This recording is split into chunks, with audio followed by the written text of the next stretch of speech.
So good morning, everyone, and welcome back. We are here again, and just had one quick announcement that something that's come to our attention is that when people are driving, if you're driving through this area, please drive very, very slowly. I'll probably make that announcement again a couple times during the day because children and bicycles will pop out of nowhere, and you never know when you're going to see them. And I remember driving my vehicle just as slow. In fact, I didn't even have my foot on the gas. The vehicle was just going very slow. Then all of a sudden, these children are just popping out from everywhere. And so if you're driving quickly, you might miss that. So please drive very, very, very slow through this area, and even down the road when they're on their bicycles and things. So at this time, I don't know how many of you enjoyed the presentation with Mike and Renee Lennon yesterday. Did you enjoy that? Did you get some smoothie? Did you enjoy your smoothies? I even got a smoothie. You know, they took care of the audio people back there too. And so we were blessed. I got back here and I enjoyed that smoothie very much yesterday. And I thought it was just right. I thought everything was just right in the smoothie. So thank you so much for sharing with us yesterday. And so I'm just going to invite you back, and we're going to have a word of prayer as you guys continue the presentation for us today. And we're all looking forward to it. Let's pray. Father in heaven, I just want to lift up Pastor Mike and Renee, and Lord, I pray that you would just continue to be with them. Father, you've used them in the past, Lord, as they have blessed the lives of so many people. And Father, we're so excited to have them here with us today. And Lord, we're looking forward to hearing a word from you, and Lord, seeing what you can do in people's lives as we listen to their messages. In Jesus' name, amen. Amen. Okay, thank you. Thanks, David. Thank you. Okay. Good morning. Good morning, everyone. Thank you for joining us today again. It's not really smoothie weather, but I know. Yesterday was warmer, wasn't it? So if you feel like getting up and doing some jumping jacks, go ahead. It doesn't bother me at all. It really doesn't bother me. Okay, so our recipe today is going to look a little different. This one is, can you see it on the screen there? Maybe not yet. Okay. So we're going to hand them out to you in a little while when we make the smoothies. And this one's a little quicker, but really, really nutritious and a completely different taste than the other one. So the other one yesterday, instead of putting wheatgrass in, I put in a little shot of wheatgrass, but in with that wheatgrass was some spirulina. And I didn't realize until I tasted it, and I was like, and my wife says, there's some bitterness in here. So did you notice that? Anyway, spirulina is good for you. So it's a good thing. And I don't have any of that in this one, okay? So this one's really, for taste. And usually it doesn't have a little bit of that. But if you want to put that in, that's all good as well. I was talking to someone yesterday, and he was saying to me that what he does in the morning is he has something with moringa, is it moringa? Yeah. Chlorella, and spirulina. And he says he has 96 different minerals in there. And so he puts that in his little bullet thing, and he blends that up. And he says it's really nutritious. I don't know that I would like the taste of that. Would you? So when I started making smoothies, my children were the recipients of my experimentation. And they They got me to the place where I could do better smoothies. But to begin with, boy, they didn't like it. There was a lot of angry faces in the house. So, so you got to be able. I say to become an expert, you have to put in your 10,000 hours. Okay. So, and someone has to be the recipient of your bad recipes. Okay. So this morning for health, we're going to kind of go back a little bit and then move forward. And some of the stuff we talked about yesterday. We looked at Proverbs 23, verse 7. The only security for any soul is right thinking. As a man thinketh in his heart, so is he. Oh, sorry, it was a quote from Helping Daily Living. So, and she also quotes Proverbs. And then she quotes 23, Proverbs, that's right. Very good. So the idea is there that as you think, the thoughts that you think will shape you. So this is the Bible and science. They support that many of the problems, from addictions to relationship challenges to eating disorders, even certain manifestations of depression and anxiety, are deeply rooted in faulty negative thinking patterns. Mm-hmm. And so we know from cognitive behavioral therapy that these thinking patterns, when they are replaced and they're changed, when we tell ourselves the truth instead of believing misbeliefs about ourselves and about the world around us, it can heal us. So these harmful behaviors, these toxic thoughts, is what Ellen White's talking about. It's what the Bible is talking about. It's what science is talking about. And I think this is really important. The only security for any soul is right thinking. So when we talk about health, we often think about what we're eating. So, but it's not what you're eating that makes you sick, it's what's eating you.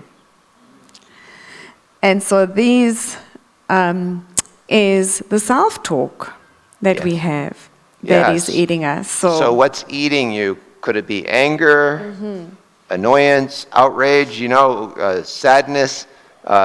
What's in your life that's eating you up? Relationships, finances. Could be bitterness or resentments. Yeah. Or maybe some kind of scandal that's happened within your life or within your work or within the church. Or, there are all these things that eat at us, and they eat at our health, and we don't even realize how much they eat at us. So we talk about self-talk, and self-talk is really critical. What are you saying to yourself? What is self-talk? So self-talk is the words that we tell ourselves in our thoughts. So think about this, how important our thoughts are, because we can go for 3 weeks without food, more or less, and then 3 days without water, and 3 minutes without oxygen, but really 3 seconds without a thought, because we're constantly thinking. You can't go for 3 seconds. So you can't, you can't even go for 3 seconds. So the words we tell ourselves in our thoughts are so critical. Very critical. Right? It's the conversation that you're having in your head, and are all the words that you're saying to yourself all the time, what are those words? Are they positive? Are you telling yourself the truth? Is it a misbelief? Do these influence the way we feel? These conversations we have in our mind? Yes. This self-talk, this maybe conversation with other people, they're going to say this, I'm going to say that, and we have this whole thing that happens within our mind. So here's the question, what does your self-talk look like? Are you telling yourself the truth? What are you thinking about the future, about your experiences, about the past, about the present, about people in your life, about God? What kind of thoughts do you have about your experiences? Because that's your self-talk. I think this is the important thing, that we need to challenge the voice in our heads. Challenge the voice in your head. Challenge what you are saying to yourself. And ask God to reveal the lies or the misbeliefs that you are telling yourself, and to replace them with the truth. So we want to challenge your self-talk. Challenge it and say, is this really true? Is this a truth that I should hold on to? So how do we identify truth? The Bible identifies truth as God's word is true. So is there a truth in the Bible that's different from the self-talk that you have in your head? And if it is different, then what wins out? The Bible should win out, right? That truth is telling you something about yourself that you yourself are saying, or about the world around you, or about God. Read the word of God. What does that tell you? So thy word is truth. Thy commandments are truth. So the 10 Commandments tell us about our relationships with God and with one another. How does he feel about us? He loves us. How are we identified in the Bible, right? Behold, what manner of love the Father has given unto us, that we should be called what? Sons and daughters. We are children of God. Children of God. This is critical that we understand this. This is part of the whole great controversy. When Jesus was being tempted by the devil in the wilderness, what did he go after when he said if? He went after his identity. And just 40 days before that, before he was, fasting in the wilderness, 40 days before, he was told his identity by his father. He was baptized, and his father said, "You are my beloved son," right? "Whom I love, and with you I'm well pleased."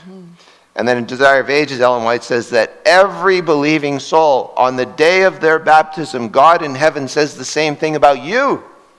He says, "You are my beloved child. I love you, and I'm pleased with you." And when I say that to people, they say, "I can accept that I'm a beloved child of God. I can accept that he loves me, but I cannot accept that he's pleased with me." Isn't that a hard one? Is he really pleased with me? Sometimes we look at the behavior, and when you look at your child and you're just trying to parent their behavior, you miss their heart. Amen. And when we parent the heart, it's different than parenting the behavior. You're looking at who they truly are.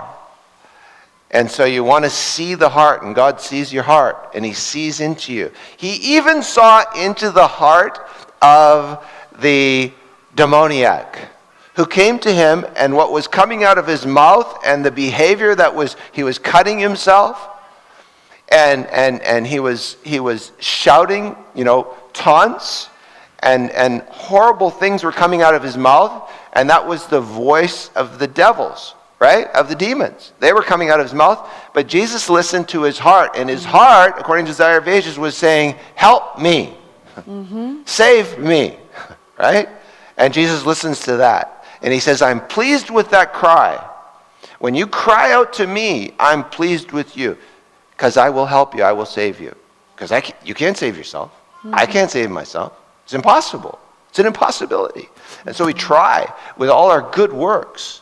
And those good works are good when they are done in that relationship where your heart is surrendered to Christ. And he can do that. He can do something in you that you can't do for yourself. So what are God's thoughts look like? What do they look like? For my thoughts are not your thoughts, neither are your ways my ways, declares the Lord. As the heavens are higher than the earth, so are my ways higher than your ways, and my thoughts than your thoughts. Isn't that beautiful? So I want to ask you this question. What do your prayers look like? That's part of your thoughts. Thoughts towards God, thoughts towards yourself, thoughts towards others. Do you have peace in your prayers? I want to put a little video on the screen here you can listen to. Hopefully we got this going here. Oh, you can use your microphone. Okay? And here you go.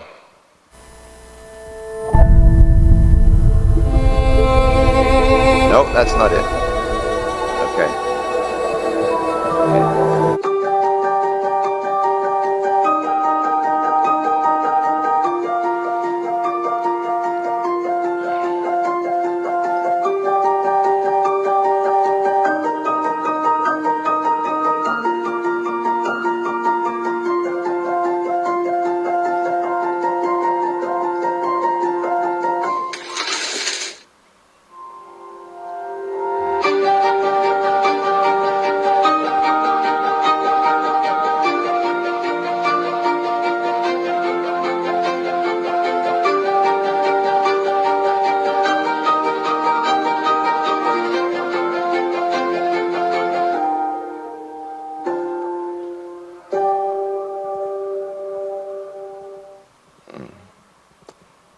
Can you identify? Sometimes our prayer life looks like that, doesn't it? And what does Jesus say? I hear you, right? I know how you feel. And I love you. It's beautiful. So here's a statement that I think maybe some of us have grappled with. Your promises and resolutions are like ropes of sand. You ever notice that? Yeah? Is that speaking to you? So we make our promises, our resolutions, and, Jonathan Swift said, the writer who wrote Gulliver's Travels, he said that promises are like pie crusts, they're made to be broken. And that's us. That's us as human beings. Ropes of sand don't hold you up. So your promises and resolutions are like ropes of sand. And then she makes this big statement. What you need to understand is the true force of the will. You understand that? That's a big one. What is that? What is that true force of the will? That's the one I want to focus on, and we're going to talk about now, is the true force of the will. How can you, we're going to look at science, then we're going to look at the Bible and the spirit of prophecy and see what this says. Because if we need to understand this is critical for our health, for our happiness, for our relationships. This is where it's at. Okay. So do you feel like your willpower is weak? And if you look at this, you can see in the morning, our willpower is really strong. And we're able to walk past the chocolate chip cookies.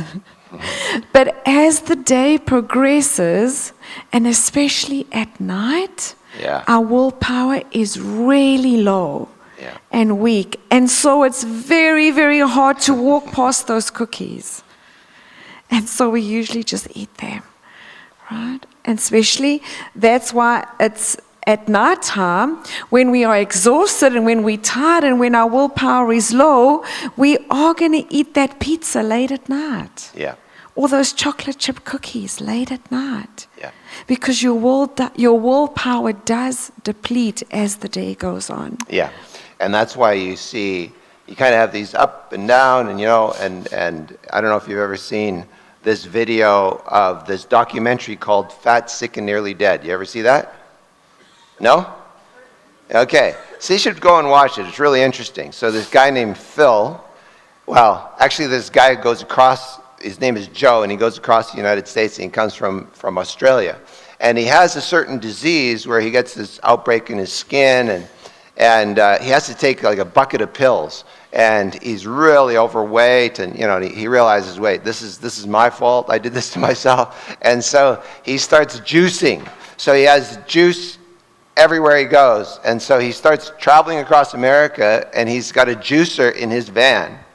And so he does this documentary of himself traveling in his van juicing. And he does it for 60 days. 60 days on just juice.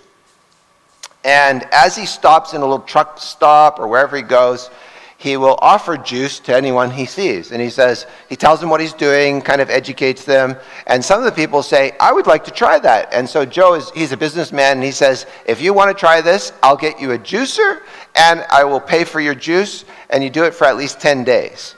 And so people take him up on this, and then they follow these other people. One of the people he runs into at the very end of the program, or near as he goes through the program, is a truck driver. And this guy's name is Phil. And Phil has the exact same disease as Joe. And so he says, wow. He says, do you think this will work? He says, yeah, I think it'll work. And he says, here's my business card. If you ever need me, give me a call.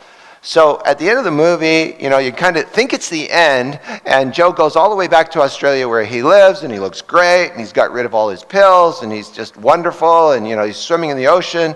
And then all of a sudden he gets a phone call on his cell phone. They're in Australia, and it's Phil in the United States, this truck driver. And Phil says, I really need your help. And so Joe gets on a plane, goes all the way back to the United States, and helps Phil to go on this juice fast.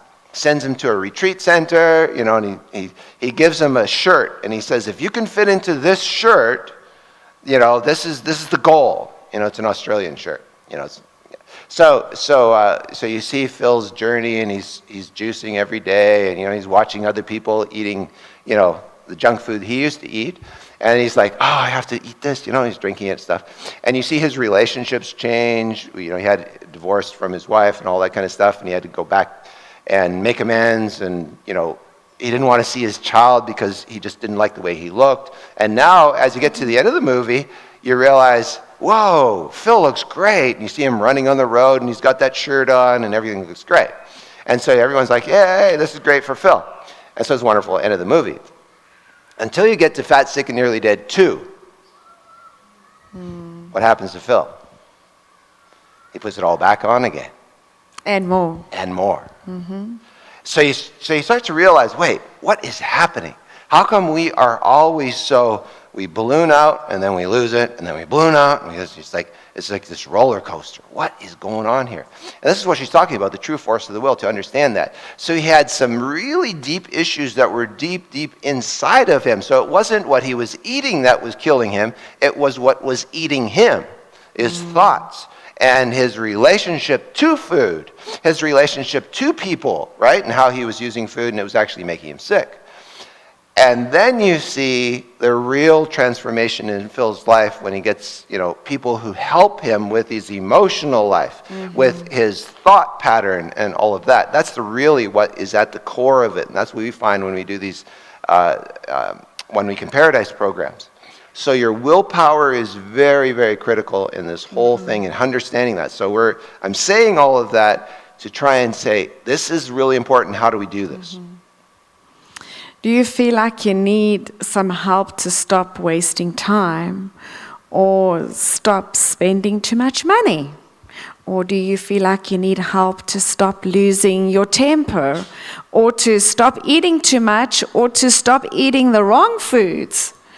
Or do you need help to start sticking to your goals and start living the life that you were designed for? So there was a study done at, which university was it?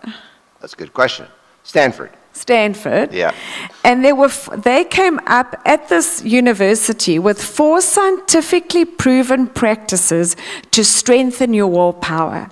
So how can you strengthen your willpower? And this was scientifically proven. They did all these research. So it's actually Professor Kelly McGonigal at Stanford University, and she wrote a book called The Willpower Instinct. And it was more than just studies that were done at Stanford. There were all the studies on willpower. And she came up with four of these. And when she presents them, she says, these are the top 4. This is the most important of the 4. We have these in the Bible and Spirit of Prophecy, but it's interesting that science is showing that this is critical. So number 1. Number 1 is daily physical exercises. 15 minutes on a treadmill reduces cravings, as seen when researchers try to tempt dieters with chocolate and smokers with cigarettes. They just need 15 minutes. Just 15 minutes on a treadmill. Right? So what they did was, what kind of exercise? It didn't have to be on a treadmill. It could be anything. So she said whether it was swimming, or walking your dog, or playing with the kids, or gardening, or exercise, all of these will increase a protein in your brain called BDNF, or it's called, get ready for it, brain-derived neurotrophic factor. Okay, you just have to know BDNF. And when this is increased in your brain, it supports the regions of your brain that control eating and drinking and body weight. So exercise is the number 1 for promoting, strengthening your willpower, is first to do that, but start small. I always say baby steps. If every day is a baby step, you're getting closer to your goal. If you try and leap, you're going to get really, really sore real quick, and you're going to give up. We did the fun run yesterday, and we're just slow and steady. I know the story. I don't know how many times I've read it, but the turtle always wins. Did you notice that? Turtle always wins. Tortoise wins the race over the rabbit. So we saw a few rabbits out there, and they ran out of gas real quick. Okay? And you just keep slow and steady, and you get in there. So that's really important. So exercise is critical. Daily physical exercise improves attention span and the ability to ignore distractions. Yeah. So daily physical exercise is critical. Yes. So any of you know Mark Johnson? He was Pastor Mark Johnson. Yeah, he was the president of the SDACC for a number of years. Mark had a bit of a scare in his health. I don't know what he called it, a TA or something. Something happened to him. TIA, I think. And he ended up getting really sick. He almost died. And he was in the hospital. And his doctor said to him, you need some daily physical exercise. So Mark did that. And he did a little bit of walking every day. Now he walks on average 20 kilometers a day. And he says his mind is sharper than it's ever been. I've seen that. He runs up the stairs at least 2 at a time. Okay?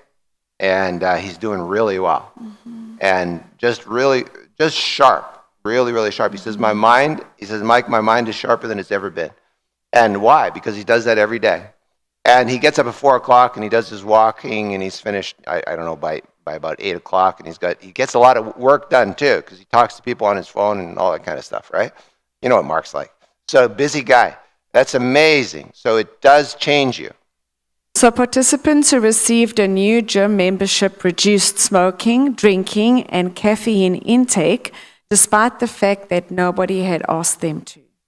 So exercises is really good for you. Very. It's important, and start small, like Mike said. Even 15 minutes a day can make a difference. Huge. Right? So I would encourage you, the simplest and probably the best exercises is to go for a walk. Yes. Start walking. Uh-huh. Not a Sunday stroll, a brisk walk, because you have to get your heart rate up in order for it to be really effective. Right? So start exercising. People who exercise 3 times a week will actually eat less junk food and would choose more healthier food. So exercises is really important. And people who exercised 1 to 3 times a week spent less time watching TV and scrolling through social media and more time reading and studying more deeply. So this was research that was done, and they came up with all these studies that were done, and this is what they came up with about exercises. They saved money and spent less on impulse purchases, and I think that's part of the willpower strengthening that happens there when they're exercising, and they felt more in control of their emotions. Very critical. So people who exercise 1 to 3 times a week procrastinate less and were less likely to be late for appointments. Okay, so first one is daily physical exercise. Number 2 is getting 8 hours of sleep. So sleep less, achieve, what's that? What does it say? Can you see it on the screen? Sleep less, achieve what? Less. Okay, some of my friends used to say sleep is a waste of time. They're just busy. You know, some of us as Seventh-day Adventists, we just work all the time, right? We should be known for rest because we keep the Sabbath, but we're even busy on the Sabbath. We're just like, we're just busy. But here, when you sleep less, you achieve less. And then my friends say, no, drink coffee and you'll stay up late and you'll achieve more. Not true. Not true. It unsettles your nerves, it unsettles your thinking patterns, and you might think you're achieving more, but you're actually achieving less. So sleep less, achieve less. It's that simple. Sleep-deprived driving can be as hazardous as drunk driving. 4 hours of sleep loss produces as much impairment as a 6-pack of beer. So does that affect you? Yes. So someone comes into work and they say, wow, he stays up all night and he works, and then he comes into work and he's just our star performer. That's great. Our star performer comes to work drunk every day. We don't say that, right? We're just like, oh, he just achieved so much. Yep. He's shortening his lifespan too. Okay. And his willpower. And his willpower, yes. Did you know that before 1879, when Edison invented the electric light bulb, the average person slept 11 hours a night? because there was no electricity, right? So when the sun went down, they went to bed. Yep. And they could only wake up in the morning when the sun came up Yeah. because they couldn't see any other way because it was dark. There was no electricity. Yeah. So in the winter, they were getting 11 hours a night on And average. less depression and less obesity and less, what else? Less cancers, right? This cortisol buildup in your system, when you're constantly go, go, go, go, go, we're living in a hurry-infested world. And it's just burning us out. And we're burning out that vital energy that God has given to us. So researchers have identified that children with higher sleep quality perform better in the classroom and are more active and eat healthier foods. So our youngest daughter is living in France right now. She's learning French, and she's living in Lyon. For the first little while, she wasn't getting enough sleep. And she said, Dad, I need a break. And so I said, okay. So I paid for her to go home for a while so she could have a break. She got a lot of rest. And now she's come back, and she just loves her studies. And she says, I got so much energy, and my boyfriend says to me, he's never seen me happier in my life. And I said, wow, that's the miracle of rest, right? The miracle of getting enough sleep and just not push all the time. And they've also proven that teenagers need way more sleep than adults, That's true, at least 9 hours a night. at least. And our teenagers and young people are not getting 9 to 11 hours of sleep a night. Yes. They're not. It's because they're on their devices, right? Yeah. One of the harms of devices, we talk about devices quite a bit, and we go to schools and when we're invited, and to churches. And one of the harms is sleep deprivation. Because kids, they'll take their bed and they'll look under the covers and all that kind of stuff. Of course, social deprivation and attention fragmentation and addiction and all these other things that go along with it. We go into that in detail so that we can help young people to know how to use this device, because it's not going to go away, and not to be used by it and controlled by it. One study found that losing 90 minutes of sleep reduces daytime alertness by nearly 1/3.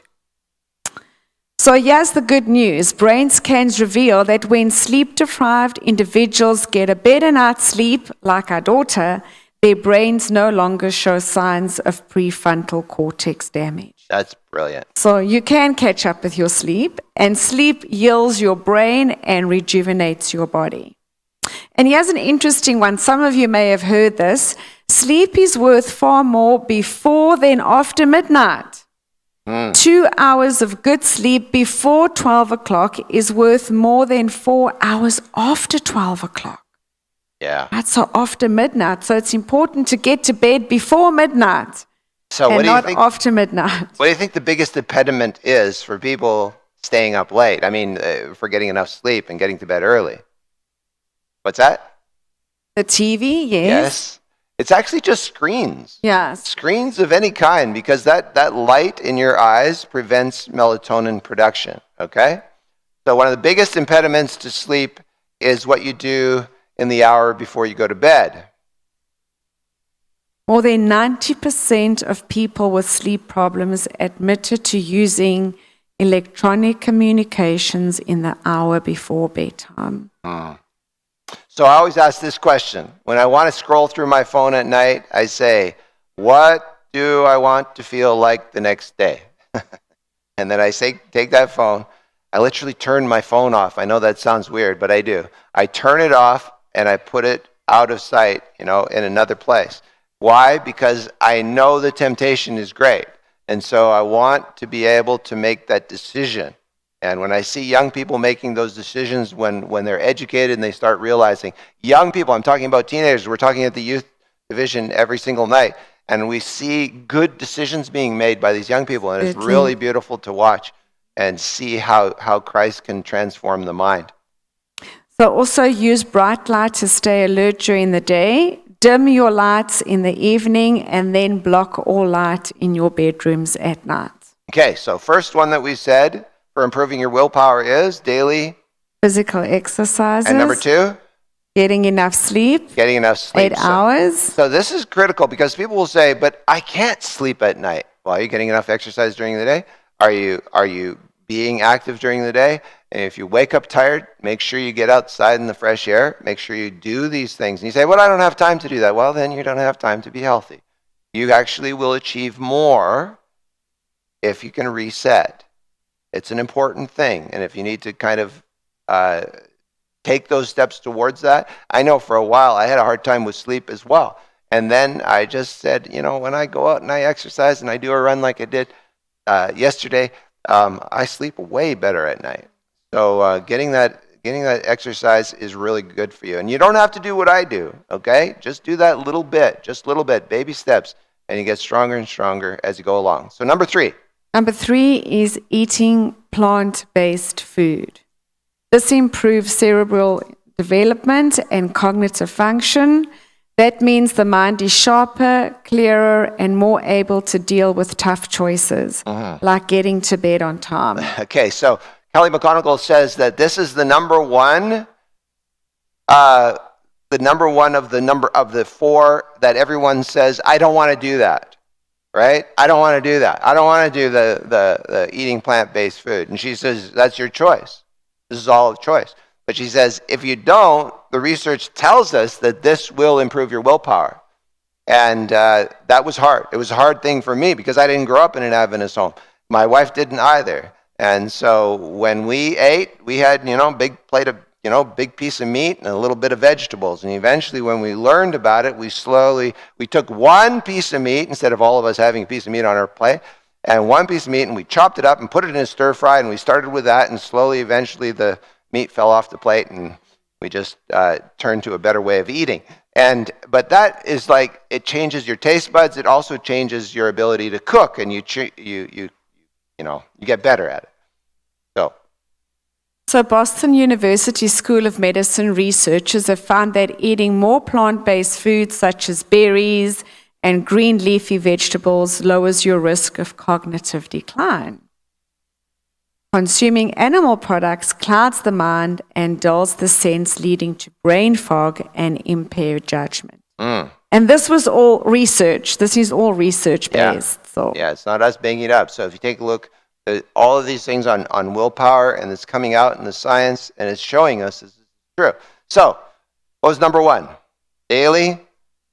Exercises. Number 2? Sleep. And number 3? Plant-based foods. There you go. Okay. And the last one, look at this. Spending time every day in spiritual contemplation. Now, this is what Wow. I find absolutely fascinating, is that all the books that I'm reading that are in this science realm, that are coming out of Harvard, coming out of, this specific one is out of Stanford, out of Yale, out of Cambridge. They're all going down the same road, but the writers say what? We are atheists. We're atheists, but they're saying spiritual contemplation will help your willpower. Spiritual contemplation will help you to control your device. Spiritual contemplation will actually make you a healthier person. And they even talk about, there's a book called The Anxious Generation, and he talks about, he says, I'm an atheist, but I believe, I can see the science tells me that you need to take a Sabbath every week. That's the words he uses. You need to take a Sabbath every week. And if you go to church, he says, where you have a spiritual gathering of like-minded people and they have the same kind of faith, he says that strengthens your willpower like nothing else. I was like, wow, this is incredible stuff. So the science is showing us this. So he's saying, I don't believe in God, but I do believe in spiritual contemplation. So who are you praying to when you're praying to a God you don't believe in, but he's helping you, right? So this is really, really interesting what we're seeing. And the importance of that community. Like, it was so interesting when he said we need to gather together and be at that church where we're worshiping together, singing together. And so it creates community, and Yeah. we were created for connection. So you can see why this is increasing our willpower. Even Spending encourages- time every day. Yeah, he encourages praying. He encourages reading the Bible. He encourages taking a spiritual Sabbath every week, right? One day off when you have spiritual contemplation. I think this is fascinating. Andrew Newberg, who talks about how God can change your brain. He's also an atheist, but he says that it changes your brain when you do spiritual contemplation. So all of his studies are showing us and moving us in that direction. So when people who practice daily spiritual reflection, meditating, and praying for just 10 minutes a day, after only 2 months, their brains looked different. I think that's fascinating. Also, Newberg says it depends on the kind of God you picture in your brain. He says if it's a gentle, loving God, your brain will strengthen and those connections will be stronger. But if it's a harsh, demeaning, and you're never good enough kind of picture of God, he says that is very detrimental to your health. Isn't that incredible? Desire of Ages and Steps of Christ tell us the same things. The regions of their brains for managing self-control are bigger and better connected. They felt more in control of their emotions and were able to save money and spend less on impulse purchases. That's when they were just spending 10 minutes a day in prayer and meditation. After a month. After 2 months. 2 months, sorry. Yeah. All right. Okay, so Jesus said, and this is in the Garden of Gethsemane, he encouraged his disciples to do, watch and pray that you will not enter into temptation. He says the spirit is willing, but the flesh is weak. So we understand that there's something in the spiritual realm that helps us. So let's look at this before we make our smoothie and look at what this willpower can do, where we can go to a higher level, not just what the secular Science. world and science is telling us, but how that agrees with the Bible and the spirit of prophecy. I think this is really critical. So your promises and resolutions are like ropes of stand. What you need to understand is the true force of what? The will. Okay. So what is the will? I'm going to put a couple of quotes on the board and then try and explain this and go into detail. It says the will, is the governing power in the nature of man. If the will is set right, all the rest of the being will come under its sway. Wow. The will is not the taste or the inclination, but it is the choice, the deciding power. And then she uses this phrase, the kingly power. She uses this phrase a lot where she talks about the will, and she says, human beings have this. No other creatures have this. This is the kingly power. This makes us akin to the Creator, okay? Which works in the children of men unto obedience, this is a big word, obedience to God or to disobedience. Okay, those are big words. Any questions on that? Okay, so here I think is the guiding principle. We look at this and we say, oh, we need to break our will. No, it's actually the opposite. The work of breaking the will is contrary to the principles of Christ. Right. The will of the child must be directed and guided.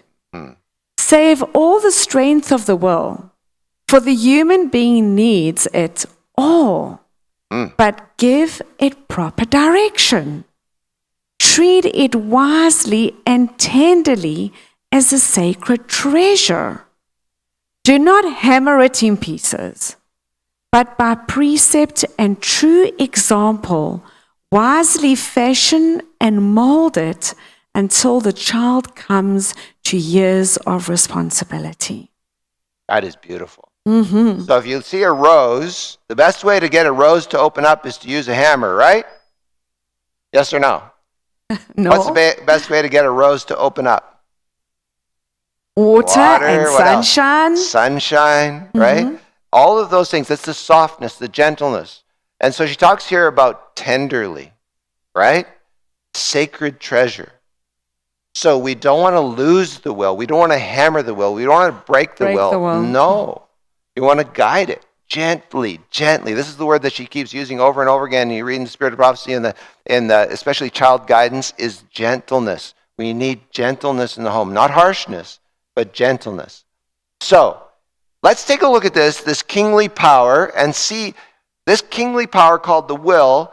What kind of counselors does he have to help him? Okay, or your will. Okay, so the will has 3 counselors. It has your conscience, it has your common sense, and it has your desire. So this kingly power called the will, conscience says, it is right. This is the right thing to do. This is what the Bible tells me to do. This is what God says I must do. So I will do this. My conscience is speaking to me. Common sense is that this is the best thing to do. This is the best thing for me. It's good for my health. Eat your spinach because it's good for you. It's good for you. This is common sense. Eating lots of sugar is not good for you. That's common sense. But then you have the desire.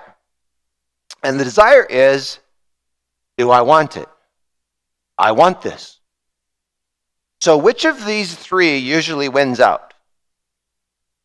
Desire, yes. Every Single time. time desire wins, right? Desire wins every single time. So now you're saying, but you need to break those other, break them down.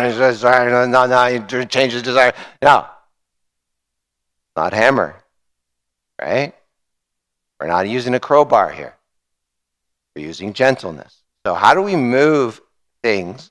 So let's think of it this way. I don't know about you, but some people hate peas. I love peas, but pretend I don't, okay? So pretend I say, I hate peas. I don't want peas. I'm not going to eat peas, right? And so, when you make a decision? When you eat. Every child makes a decision when they eat. So if mom puts peas in my mouth, what do? I spit them out. Because I don't like them. Desire always wins. Is it true? Yes. When it comes to appetite, when it comes to food and your desire will always win, and it always comes to that point. It's a very, very simple point. Your desire will win. You give me apple pie, and what do I say? Yummy. My desire says, eat, eat, eat, right? And so who wins? Desire every single time. So let's think about this. How does this work? If the true force of the will, how does that work? Let's look at Jesus in the Garden of Gethsemane. What is he praying? He prays to his Father and he says, my soul is exceedingly sorrowful, even to death. And he went a little farther and he fell on his face and he prayed, saying what? Oh, my Father, if it is possible, let this cup pass from me. Nevertheless, not as I will, but as you will. So what's the cup that he's saying, take it away from me? What's the cup? Suffering death. Yeah. Going to the cross. Does he want to go to the cross?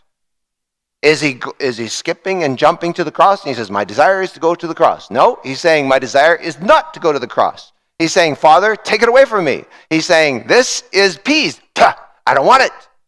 Spit it out. I don't want this at all in me. Father, take it away. You hear what he's saying? My will is not to go to the cross. My desire is not to go to the cross. But then he says something. He says, not as I will, but as thy will. Mm-hmm. So he's saying something about his will. He's saying, I'm taking my will and I'm putting it in your hands. And if you read this in Desire of Ages, it says, Gabriel came down and he spoke to Jesus. And he showed him that if he goes to the cross, he would see you and you and you and me and all of us here in heaven. And what happened? It strengthened him. And he said, my desire is for that.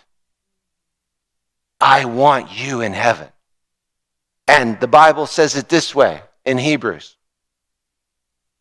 Jesus, for the joy that was set before him, endured the cross, despising the shame. Because he wanted to see you in heaven. Yeah. He endured the cross. So something happens to the heart.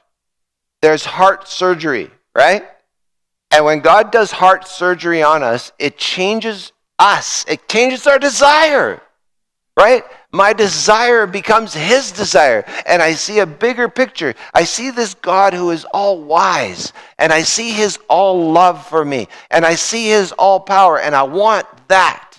I want what he can give me. And it transforms me. And I delight to do his will. That's the beautiful thing, is my desire becomes changed. You ever notice that before? The things you used to hate, you now love. Right? I used to hate this idea. Why would I ever go to church? Why would I do that? That's a waste of time. It's a waste of my life. I remember there was a young guy who came to our community when I was living in Indian Head, Saskatchewan, and he decided, I was living in an orphanage, and I mean, I was a lost soul, let me tell you that, okay? A very lost soul. And I saw this young man, and he made a decision. He was going to become a minister. And I thought, what a waste of a life. Why would anyone ever do that? And I vowed at that time, I said, I will never, ever do that. And then they decided as a family they were going to go to Africa. I said, what a waste of a life. Why would you leave Canada and go to that? Never say never. Because you did both. The things You I came used to to Africa? hate, I now love. And the things I used to love, I now hate. Your desires are changed. Jesus transforms us and you become a new creation. That's where obedience comes in. So I want to share this last thing with you before we make our smoothie. And I think this is really important. All true obedience comes from where? The heart. So the heart has to be changed. Because there is false obedience. And it doesn't come from the heart. It comes from gritting your teeth and, I'm going to do it anyway, whether it kills me or not. Right? And then you become very critical of everyone. Because it makes sense to do all these good things. But at the end of the day, you're doing them and pride kicks in. Right? So all true obedience comes from the heart. It was heart work with Christ. And if we, that's the big word, if we what? That's the big one. If we consent, he will so identify himself with our thoughts and aims, so blend our hearts and our minds into conformity with his will, that when obeying him, we shall be but carrying out our own impulses. Isn't that beautiful? The will, refined and sanctified, will find its highest delight in doing his service. That's the desire. That's beautiful. And sometimes I meet people and they say, I couldn't do what you do. I like what you do. I'm really blessed by what you do, but I could never do it. And I say, why? And they say, because it's too boring. I say, what? I have never been bored a day in my life. Before I used to be bored, but not anymore. I mean, there's such an adventure in serving Jesus. It's not boring at all. There's life, there's health, there's strength in this. You know, so when the Lord transforms us, we become a new creation. And people recognize it. And you want them to come to the place where they say, I want that. Right? I want that. So, before we make the smoothie, I think we're on a spiritual note, and I think we need to take a moment to pray. What do you think? Take a moment to pray. Pray with someone who's sitting right next to you, and pray for God to work in their lives, and we'll set up our smoothies on the front here and get ready, okay? My wife and I will pray at the front as well, okay? So take a moment to pray together.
Someone want to help us hand out some recipes?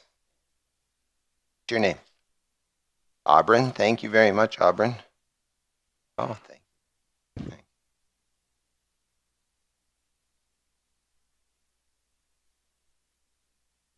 Got this.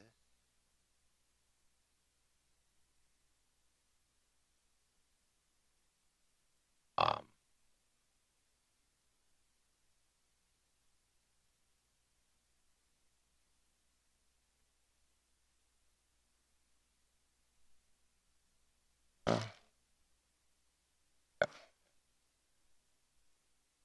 okay. You pitted all those? Wow.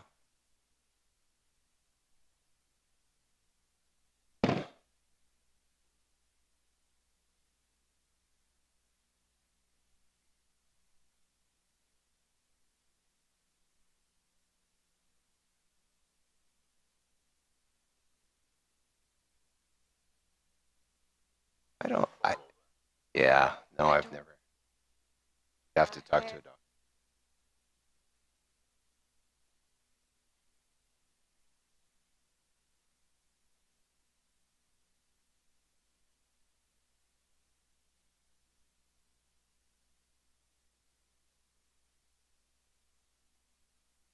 Oh, no.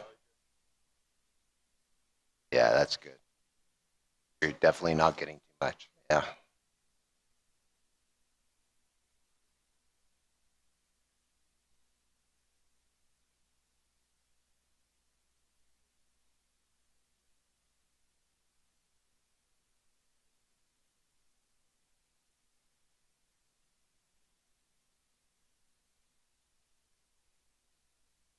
So I'm putting in here the almond breeze. Now you can use any kind of almond milk, or you can use any kind of plant-based milk you want. It's really up to you. Whatever your preference is, but that's what I use in the morning. And why do I use almond? Because I have read in Councils on Diet and Food that almonds are the king of nuts. Okay? What's that? You love almonds? They're good for you, right? That's it. What's that? You like cashews too? They're good. I love cashews.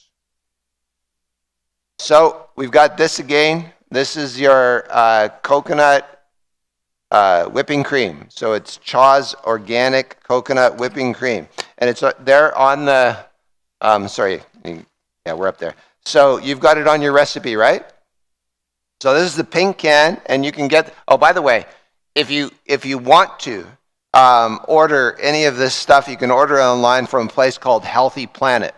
And we've got a Healthy Planet right near to us where we live, but they're spaced throughout the country, but they will ship it to you, and their prices are the best. Really, really good. I don't work for them. They don't get any money out of that. I'm just telling you because I've done a lot of research on different places, and I try to save money, like I guess all the rest of us. So you can see how thick that is, right? It's really, really thick, not just on top, all the way to the bottom. It's thick like butter, and so really good stuff. So there I do I always do a half a can of this in the morning in my smoothie. Is it good, love? Okay. You want a spoon? There you go. And then we put in our avocado. We don't have avocado. Yeah, we got avocado on there. Okay. I just need to say that there's a lot of coconut that goes into this. So for someone who doesn't like coconut, this could be a problem. Okay. But I would recommend then maybe use something else, Yeah. or leave the coconut out. It's okay to leave the coconut out. So. Yeah, if you don't like it. You replace it with something else that works for you. I have done this with nuts, with actual nuts, with actual, what have we used when we didn't have, it's really the fat. The fat is what gives you, and healthy fat is really necessary.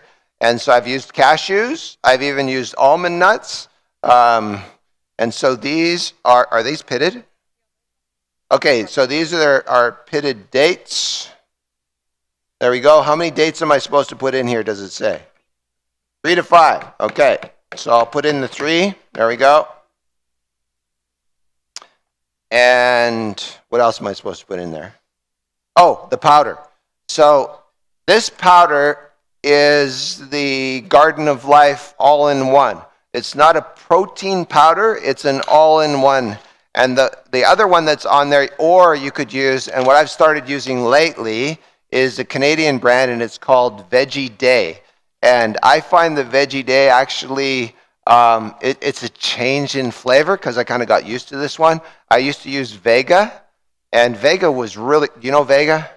Vega 1? So I used to use Vega 1 a lot, but then it was sold, and it was actually a Canadian company, and it was a man by the name of Brendan Brazier, who was he's a triathlete from British Columbia, and he owned the company. He was the guy behind it, and it was really good. And then it was bought out by one of these big companies. I think it was Palmolive or something, one of those guys, and the quality just went down. And then we bought the Garden of Life, really good product. But then lately it's been bought up by one of these big companies as well. So then I changed to the Veggie Day. And the interesting, Veggie Day is also a Canadian company, but really good stuff. And so I'm getting used to the flavor on that one. It's a little bit different, but really nutritious and good nutrients. So you got to kind of check the nutrients and the quality of what you're putting into your body. That's something that I'm pretty careful about. But you know, if it's not a big deal for most of us. So yeah, go ahead.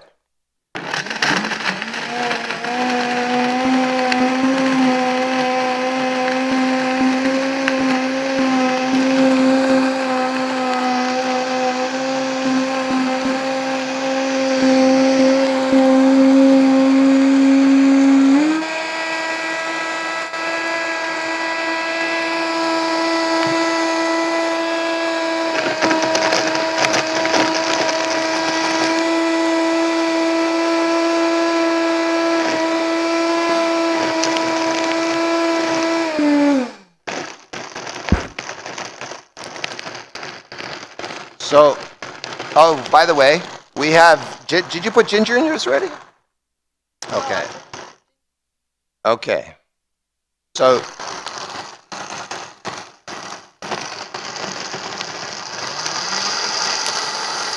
ahead.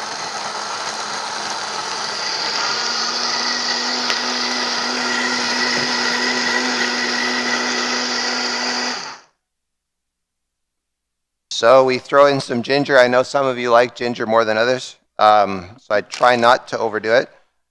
This is organic ginger that we actually get from Costco. I don't know if you can get that here at Costco, but you can get this big box of organic ginger, and whenever I can find it. You know, Costco's not as reliable, so sometimes they have it and sometimes they don't. You ever notice that? If you see something at Costco you really like, get it. Because otherwise it might not be there next time. And then this is turmeric. This is raw turmeric. And why do I use ginger and turmeric? I like the flavor, but what else? It's an antioxidant, and it's what? Yes, it does increase your metabolism and your immunity. And what else does it do? Decreases inflammation. And it is anti-carcinogenic as well. So really good stuff. And I like to put all this stuff in before I put in I just have to tell you a quick story. Oh, no, don't tell everyone. No. Okay. You can see this morning that I was peeling the turmeric because it's your raw turmeric, right? Yeah. And so we were doing our filming for the next season and a recording in the studio, and Mark was fighting a cold, and he was starting to lose his voice. I was losing my voice. And so he's like, I have to do something. And so he took raw turmeric, and he was eating on it, right? And so he would eat the morning, and so we were going into filming, and we were doing the filming. And I got my voice back. And he's got his voice back. Just like that. But we had finished, and we came to the end of the episode where he was holding the Bible, and he said, and man shall not live by bread alone. Man shall not live by bread alone. Talking with my hands. But he was talking with his hands, and he was pointing to the Bible, And so then they stopped the recording. They said cut, and then the person that was doing In the control room? in the control room said, "Pastor, can you put your hand on the Bible?" And so when he put his hand on the Bible and he zoomed in, you could see the orange on his fingers, and also the yellow in his mouth because it was on his teeth. Right? Yeah, it was all on my tongue. So they had to redo it. They had to redo that whole recording. Especially the close-up, because it was like, you got to go to the kitchen or go to the bathroom and brush your teeth. Get it all off there. So if you don't want to look kind of like you got an orange mouth, careful.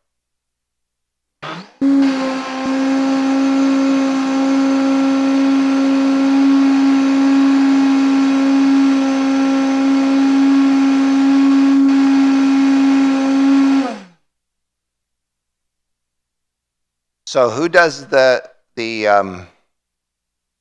cutting of the turmeric now is Renee.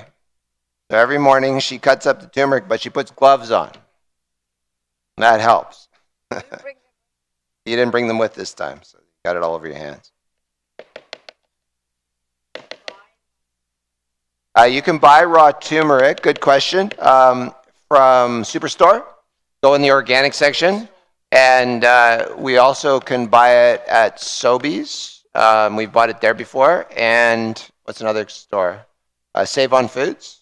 Yeah, raw turmeric, you can find it.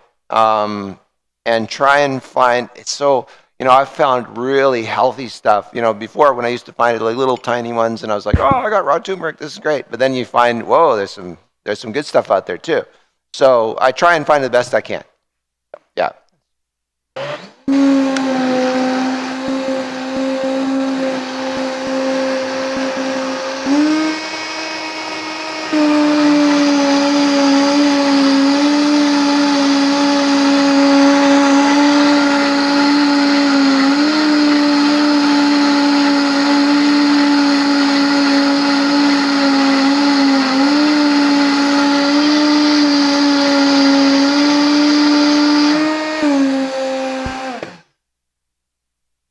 So, how many of you have an old one like this?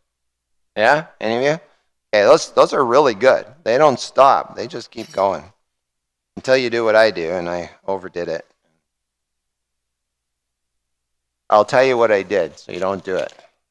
So we had two different jugs. One was a small jug and one was a big jug.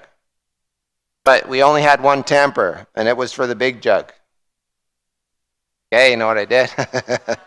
I had the small jug, and I stuck it down. And then I realized what I did too late. And when I pulled it up, it exploded. Not this way. Well, it did this way, but it also exploded out. It blew a hole right in the side of the jug.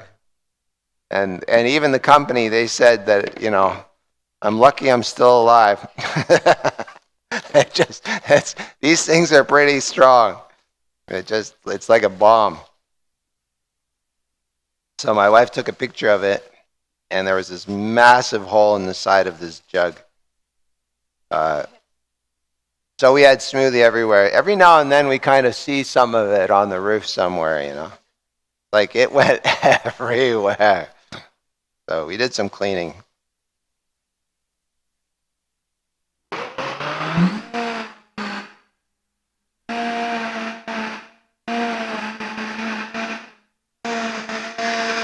Whoops. There we go.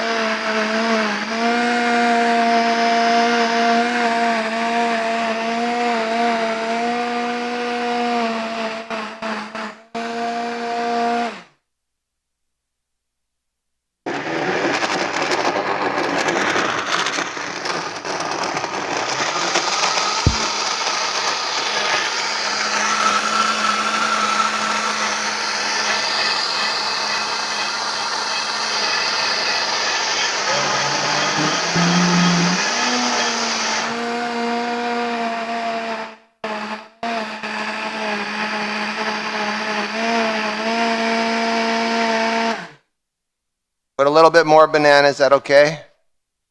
I'll use the tamper. You love bananas? Well, so do I.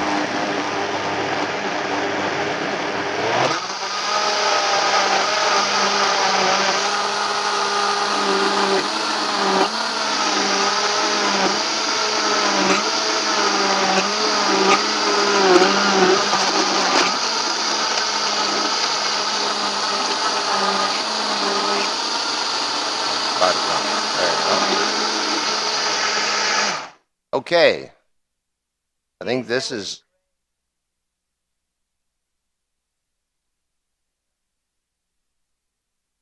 Thank you very much. I'll put this, that, mess. Go. Someone want to pour it? Go ahead. Help me out here.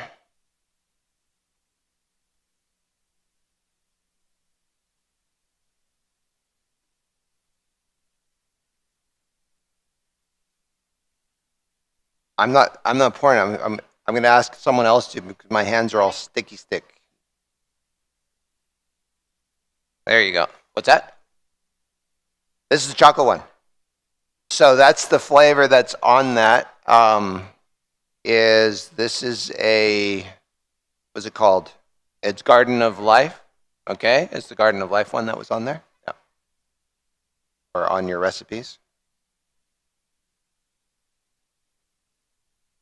So I buy mine at a place called Healthy Planet. Yeah. Yeah. Oh, okay. And we're in Ontario. So you can order it online. Even when I was living in BC, I would order it from them. It was cheaper than actually getting it. Yeah. It was. That's right. All the way, yeah. Yeah, we have one right in our neighborhood, and so yeah.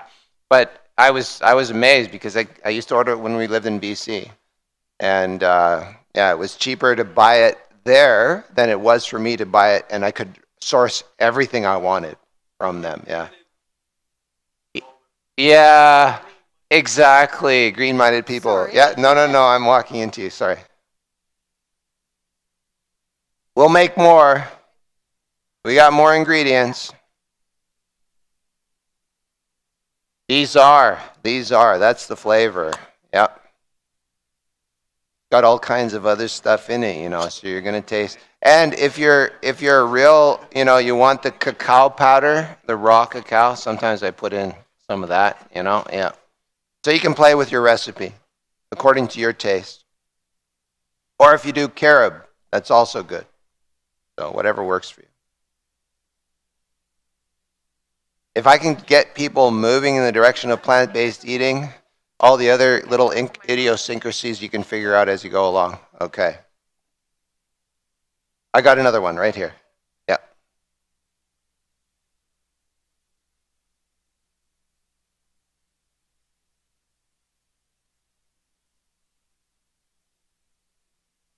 There we go.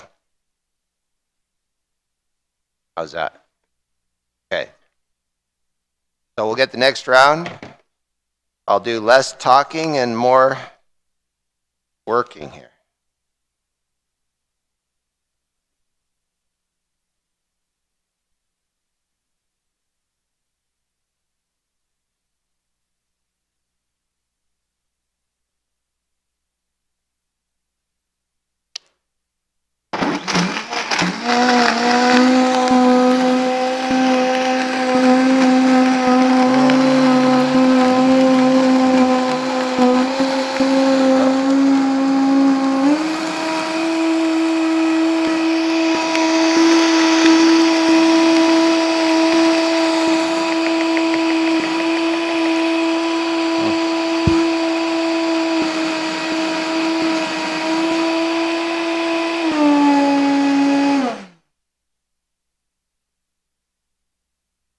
How you doing? You want more there? Oh? Okay, you got enough?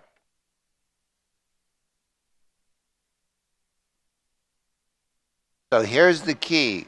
The fat enhances flavor. And so if you can kind of keep that in mind and you keep a neutral kind of fat like avocado or what else do we use here? The chaz, All of these, or what little boy was saying, the cashews, all of those are really, really good for enhancing flavor. It does, like a creamy, yep. Let me get this from you. Oh, okay. Get your ginger and your turmeric yet? Yeah. You did? Is that mine? Okay.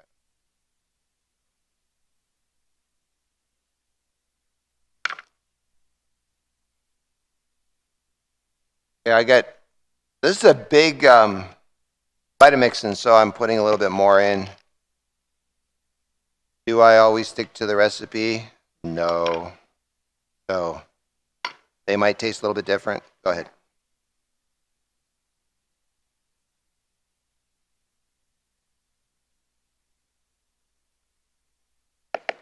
How is that one? Okay? How's it for taste? Yes? Oh, you haven't? And the people who have tasted it have gone. Okay.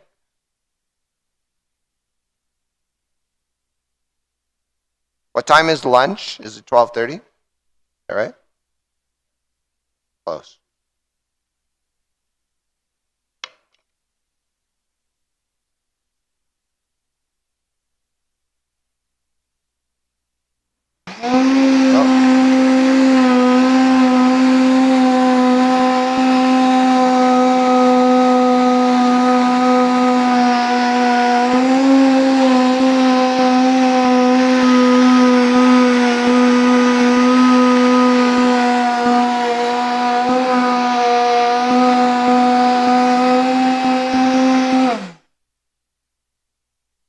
No. Got all my ingredients in there. And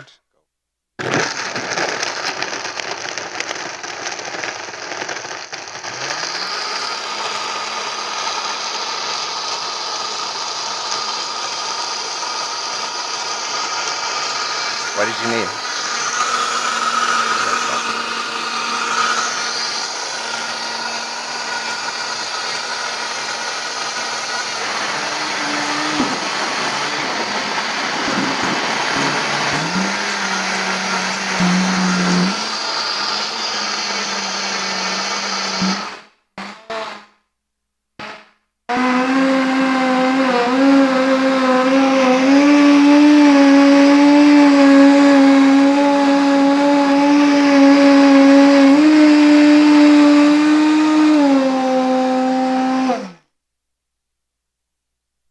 Go.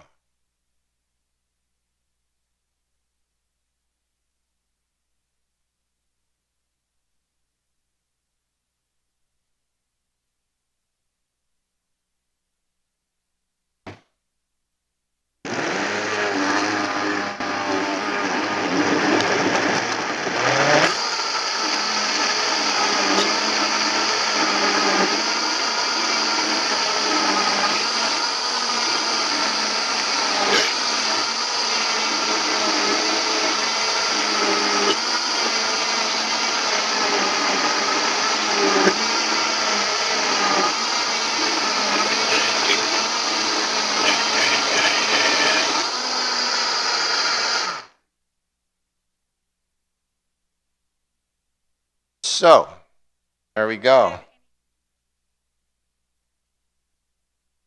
So we have a very good friend. He's a chaplain in the U.S. military.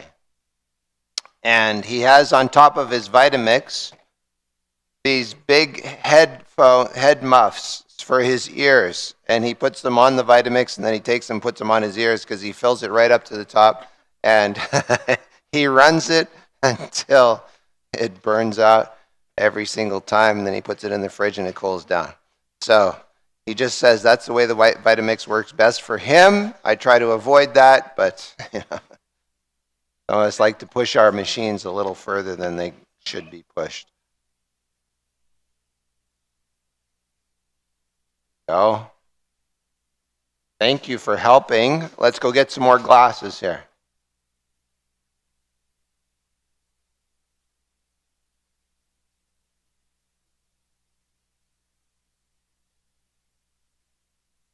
Go.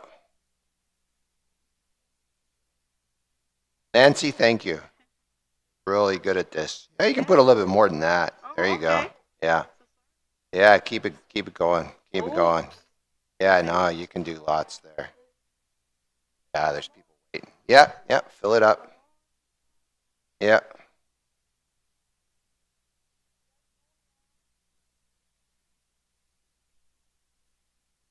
Yeah, fill her up. Thank you, Nancy. Keep going. Yeah. We'll get some more in there too. There you go. Oh, perfect. You're welcome.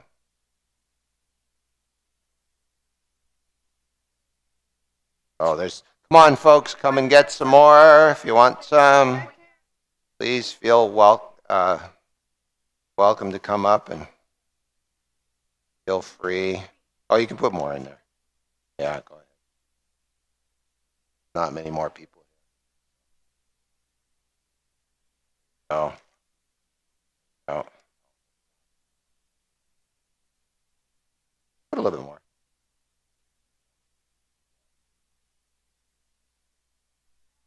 Yeah. Okay. I'll pour the rest.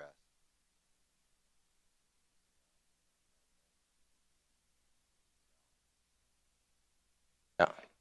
Off that one. I'll just put it down. You're welcome. Thank you.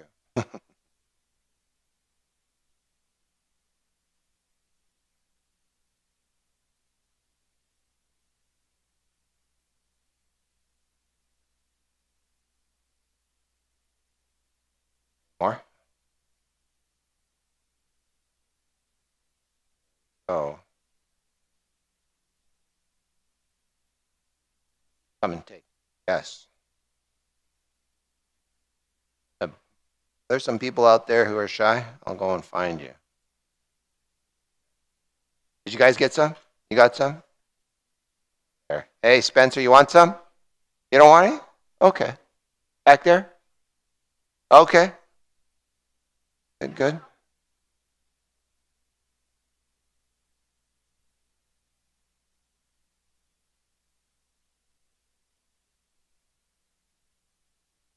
There we go. Your name. Oh, there's the pastor. There you go. What church are you at?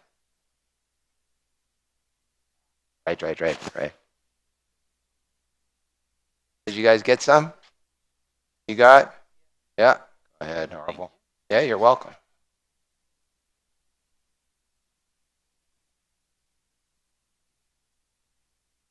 You guys want some smoothie? Come and get some smoothie at the front there.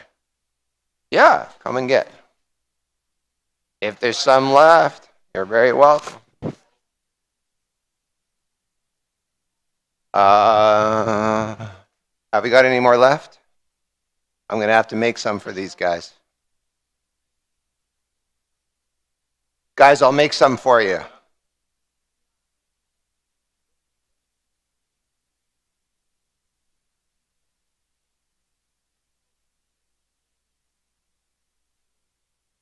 You can substitute with whatever kind of sugar you want. Yeah. But I only do that.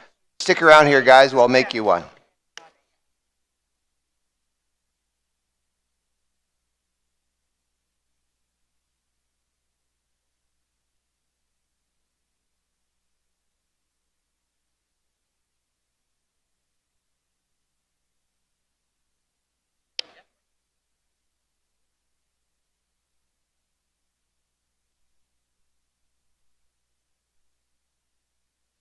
Which one is that?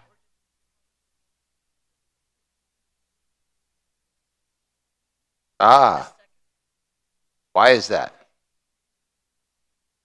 Okay, which one did it come from? What blender? Okay.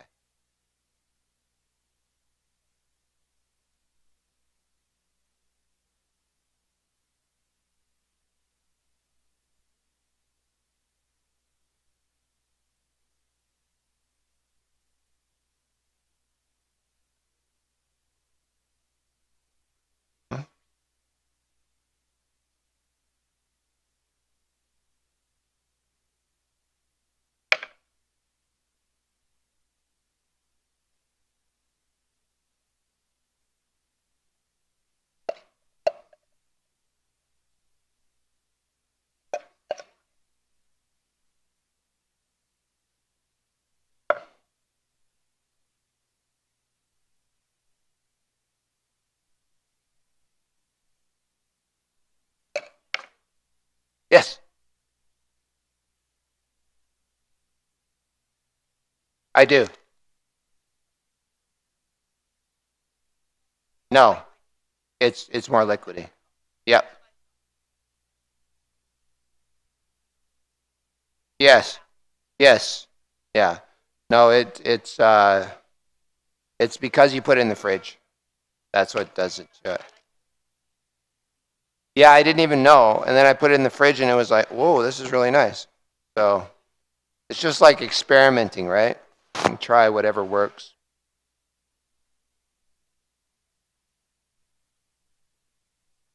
Actually, in a book called Councils. Oh, I put this in already, did I? What's it called? Councils on Diet and Food. She says that the best artist is the chef. So I think that's true. You got to create something and then all of a sudden it's gone in 30 minutes. A lot of creating going on. There we go. What else am I putting in here? Gentlemen, I have run out of... Renee, did you have any more... Renee, do we have any more avocados? Yeah?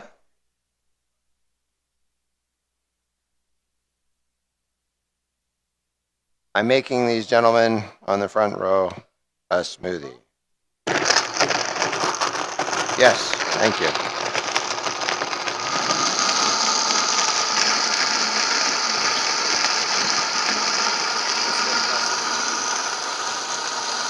Yeah, and it's thick all the way down.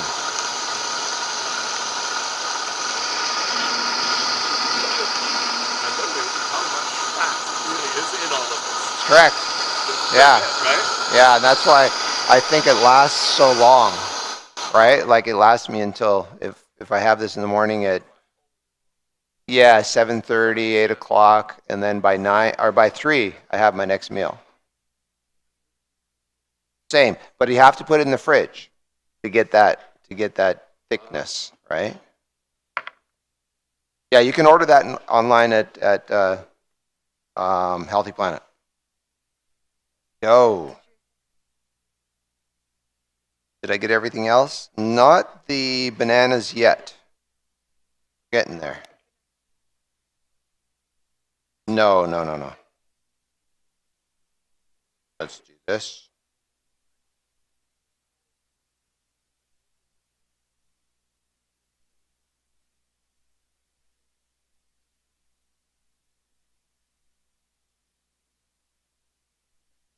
Gavri, you're getting right into the raw of it here. You're getting my my messy hands.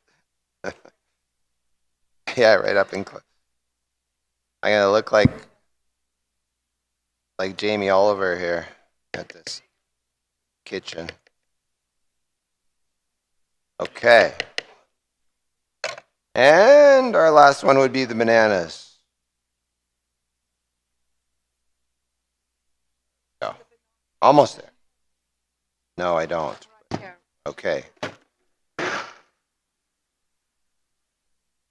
Oh.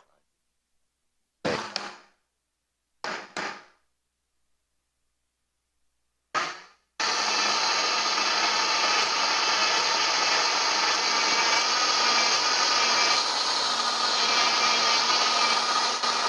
Okay. Almost there.